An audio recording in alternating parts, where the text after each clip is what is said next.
लाडवा में बंगाल और असम जीत को लेकर सेलिब्रेशन। बम्पर जीत पर सीएम नायब सिंह सैनी ने जश्न मनाया। सीएम ने कार्यकर्ताओं को जलेबी खिलाकर बधाई दी है। कुरुक्षेत्र से बड़ी खबर। लाडवा में बंगाल और असम जीत का सेलिब्रेशन हुआ है। बम्पर जीत पर सीएम नायब सिंह सैनी ने जश्न मनाया। आपको बता दें, सीएम ने कार्यकर्ताओं को जलेबी खिलाकर बधाई दी। लाडवा में बंगाल और असम जीत का सेलिब्रेशन सीएम नायब सिंह सैनी ने कार्यकर्ताओं के साथ किया। उनको जलेबी खिलाई। सीएम ने कार्यकर्ताओं को जलेबी खिलाकर बधाई दी है। तो लाडवा में बंगाल और असम जीत का सेलिब्रेशन किया गया है। सीएम नायब सिंह सैनी ने बम्पर जीत पर जश्न मनाया। सीएम ने कार्यकर्ताओं को जलेबी खिलाकर बधाई दी। ये तस्वीरें जश्न के दौरान की, जब सीएम नायब सिंह सैनी और सभी कार्यकर्ताओं ने बंगाल और असम में जिस तरीके से जीत हासिल की है उसको लेकर जश्न मनाते हुए कुछ तस्वीरें। सीएम नायब सिंह सैनी खुद जलेबी खाते हुए और कार्यकर्ताओं को जलेबी खिलाते हुए।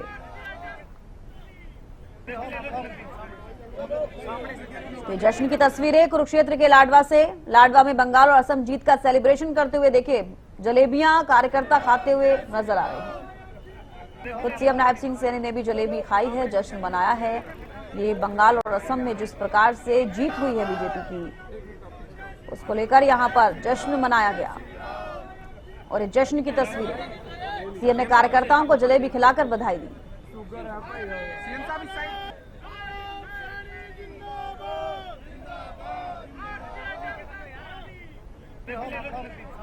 तो कार्यकर्ताओं को जलेबी खिलाकर बधाई दी है सीएम नायब सिंह सैनी ने। खुद भी जलेबी खाते हुए तस्वीरों में नजर आ रहे हैं। यहाँ पर सभी कार्यकर्ता पहुंचे और असम बंगाल में जो बम्पर जीत हुई है उसको लेकर जश्न मनाते हुए ये तस्वीरें।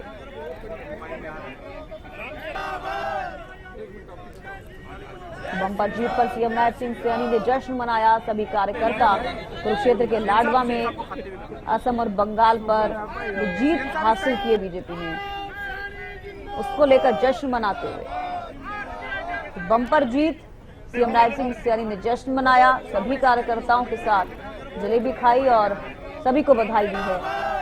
ये तस्वीरें दिखा रहे हैं आपको जश्न के दौरान की तस्वीरें। वाकई बीजेपी की इतने साल की जो मेहनत है वो पश्चिम बंगाल में नजर आई है।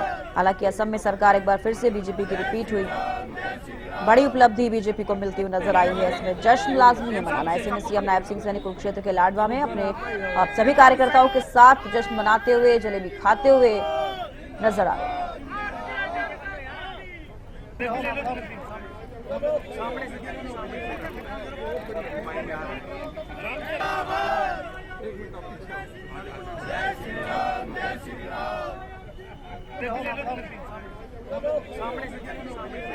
ये तस्वीरें आपको दिखा रहे हैं जहां पर कुरुक्षेत्र के लाडवा में जश्न मनाया गया। जिस हिसाब से बंगाल में बीजेपी ने जीत हासिल की है, असम में एक बार फिर से बीजेपी ने वापसी की, तो ऐसे में जश्न का माहौल पूरे देश भर में देखने को मिला। हालांकि हरियाणा के कुरुक्षेत्र के लाडवा में भी तस्वीरें कुछ सामने आई।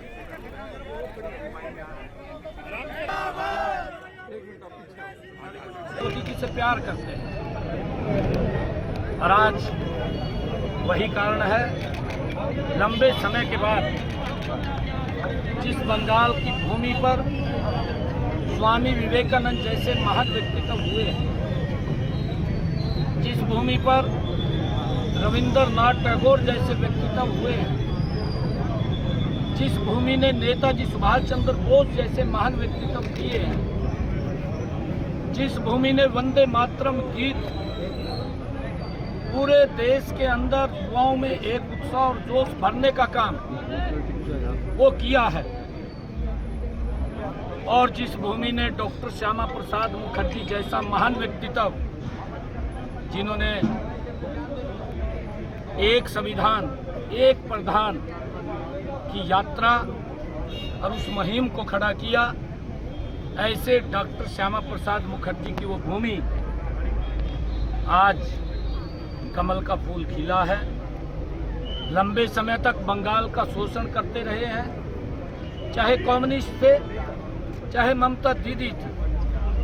ममता दीदी ने भी बंगाल को विकास में पहले तो कम्युनिस्ट ने वहां आकर के इस प्रकार की नीतियां बनाई जिससे वहां से रोजगार खत्म हुआ है, वहां के लोगों को बाहर जाना पड़ा है, युवाओं को बाहर रोजगार के लिए तलाश में जाना पड़ा है।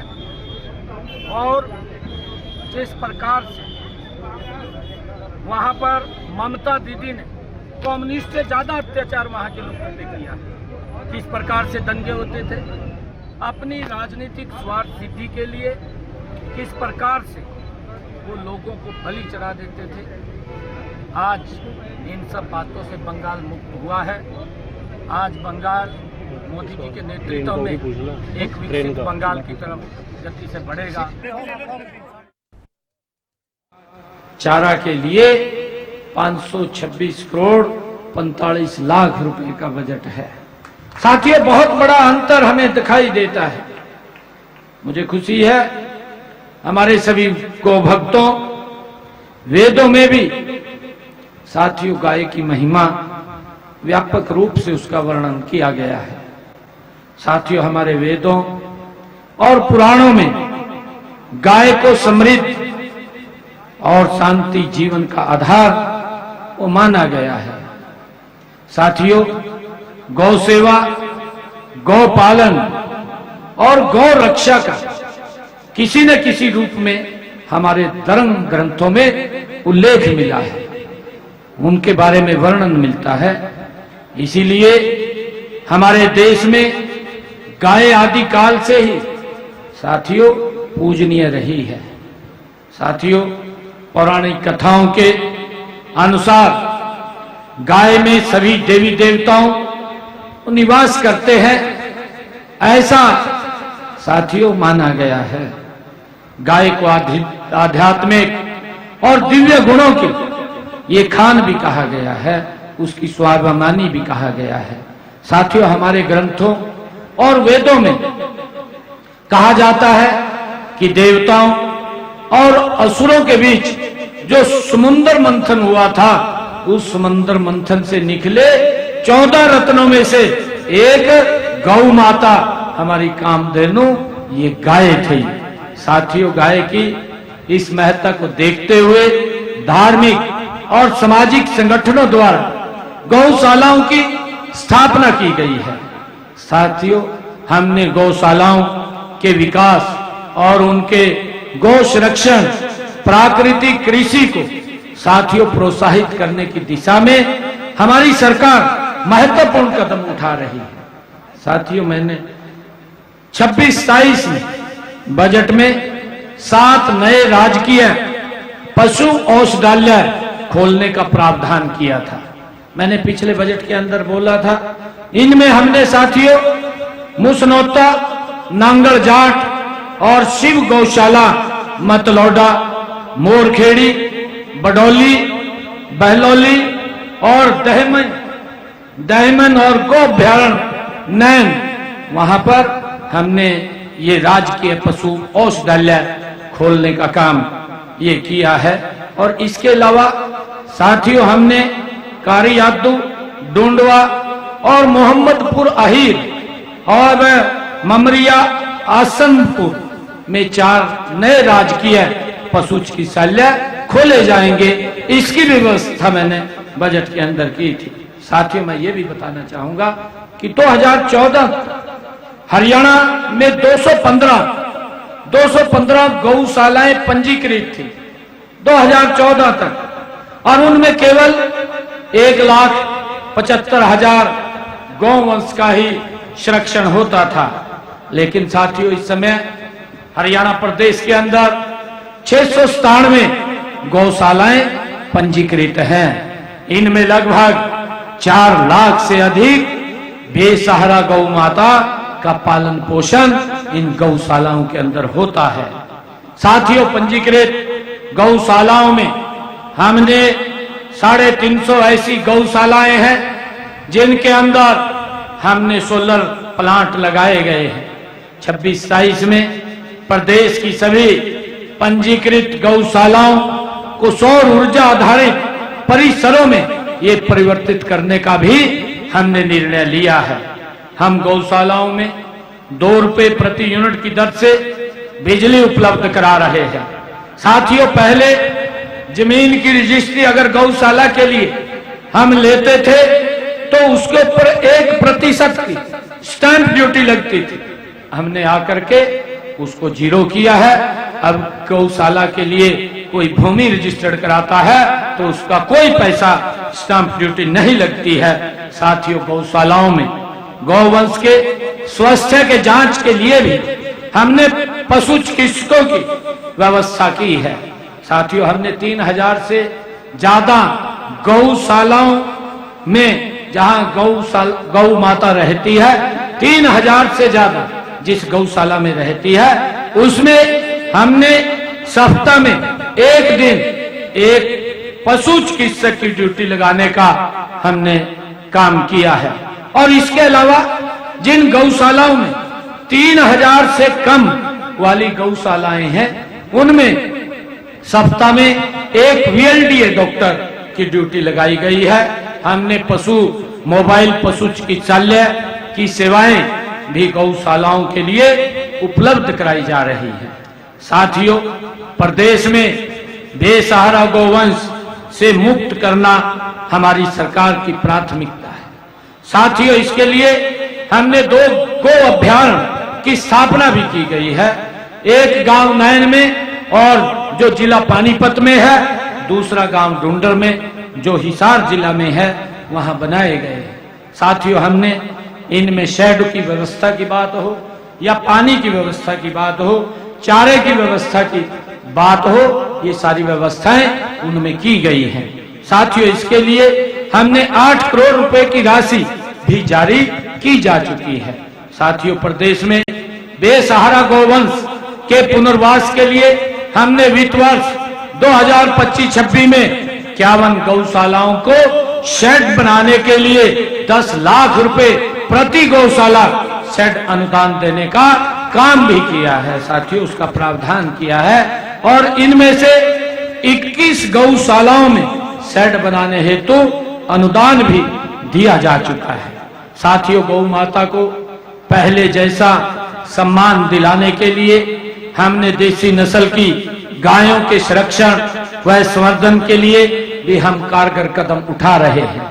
इस दिशा में माननीय प्रधानमंत्री आदरणीय नरेंद्र मोदी जी ने देसी नस्ल की गायों के संरक्षण और संवर्धन के लिए राष्ट्रीय गोकुल मिशन उसको लागू किया है। साथियों, देसी नस्ल की हरियाणा, साहिवाल और बेलाही गायों के गौपालकों का जो दूध को उत्पादन की क्षमता के अनुसार 5000 रुपए से लेकर के 20,000 रुपए तक का प्रोत्साहन वो गौपालकों को दिया जा रहा है। साथियों, हम गौशालाओं में आश्रित गौवंश की नस्ल सुधार के लिए भी हमारी सरकार निरंतर प्रयास कर रही है।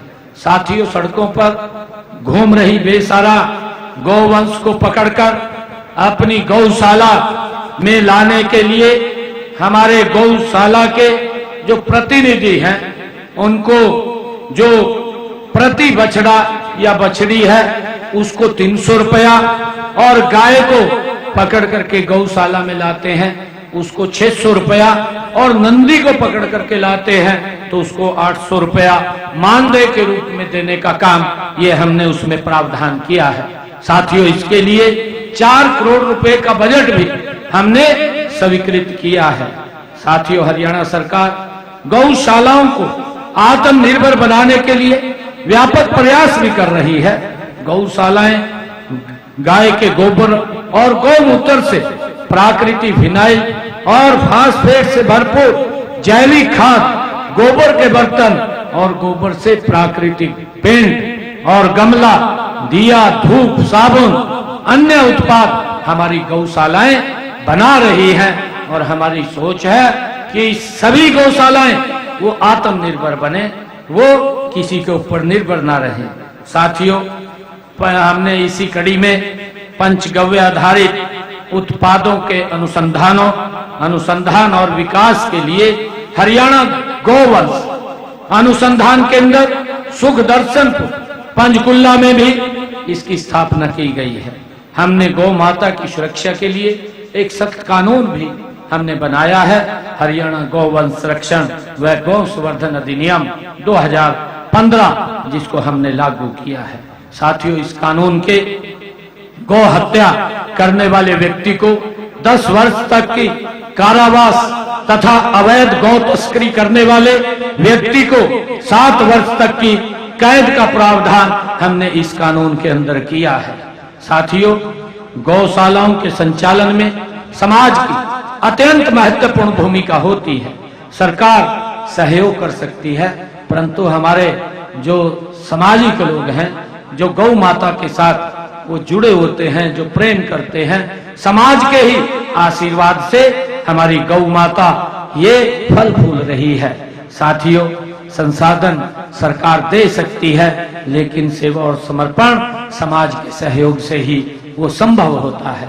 साथियों, मैं सभी पंचायत और सभी स्वयंसेवी संगठनों और युवाओं से भी मैं ये आग्रह करता हूं कि अपने गांव की गौशालाओं को आत्मनिर्भर बनाने की हम मिलकर के एक पहल करें। साथियों, आज मुझे खुशी है कि मैं आप सबके बीच में आज लगभग 77 करोड़ रुपए 77 लाख रुपए के चेक यहाँ वितरित किए जाएंगे और मेरा आप सभी गौ प्रेमियों और गौ प्रदेश के गौ पालकों से अनुरोध है कि केंद्र और राज्य सरकार द्वारा चलाई जा रही जो सभी योजनाओं का आप पूरा लाभ उठाएं। मैं आप सब यहाँ इतनी भारी संख्या में आए हैं, आप सबका मैं दिल से धन्यवाद भी करता हूँ, आप सबको मैं बधाई भी देता हूँ। और साथियों, मैं बताना चाहूँगा कि हमने यहीं ग्राम पंचायत मथाना में एक अत्याधुनिक और हॉस्पिटल का निर्माण कार्य यहाँ पर किया जा रहा है गौशाला में, और गौ भक्त उसके द्वारा इसका निर्माण कार्य वो चल रहा है। मैं इसके लिए भी आप सबको बहुत बहुत बधाई देता हूँ, आप सबको मैं शुभकामनाएं देता हूँ और आप लोगों से यही अपील करता हुआ अपनी वाणी को विराम दूंगा कि गौ माता के संरक्षण और संवर्धन के लिए हम निरंतर आगे बढ़ कर के काम करें। मैं गौशालाओं के प्रतिनिधियों से भी ये कहना चाहूंगा कि सरकार पूरा सहयोग आप लोगों का कंधे से कंधा मिला करके कर रही है। एक भी बेसहारा गौ माता वो सड़क पर ना मिले, वो कहीं ना कहीं हमारी गौशाला, नंदीशाला या हमारी जो बड़ी गौशालाएं हैं उनके अंदर गौशाला को मिले, उसका संरक्षण और संवर्धन, चाहे चारे की व्यवस्था की बात हो। आप लोग देख रहे हैं कि सरकार महत्वपूर्ण भूमिका इसके अंदर निभा रही है। हमारे जो समाज के लोग हैं, जो प्रबुद्ध जन हैं, उनसे भी आग्रह है कि आगे बढ़ करके वो इसमें अपना योगदान सहयोग दें। आप सबका बहुत बहुत धन्यवाद। इन्हीं शब्दों के साथ जय हिंद, जय भारत, जय हरियाणा। तो सीएम नायब सिंह सैनी को आप सुन रहे थे। कुरुक्षेत्र से संबोधित करते हुए 4 लाख से अधिक गाय का पालन पोषण हो रहा है, मुख्यमंत्री कहते हुए नजर आए। गौशालाओं को 2 रुपए प्रति यूनिट बिजली दी जा रही है। गौशालाओं के लिए 8 करोड़ रुपए की राशि जारी की गई, मुख्यमंत्री कहते हुए नजर आए। 21 गौशालाओं में शेड बनाने के लिए अनुदान दिया जा चुका है। 4 लाख से अधिक गायों का पालन पोषण हो रहा है और क्या कुछ सुविधाएं दी जा रही हैं, उनको लेकर भी जिक्र करते हुए मुख्यमंत्री नायब सिंह सैनी नजर आए हैं। 4 लाख से अधिक गायों का पालन पोषण हो रहा है। मुख्यमंत्री ने कहा गौशालाओं को 2 रुपए प्रति यूनिट बिजली दी जा रही है। गौशालाओं के लिए 8 करोड़ रुपए की राशि जारी की गई। 21 गौशालाओं में शेड बनाने के लिए अनुदान दिया जा चुका है।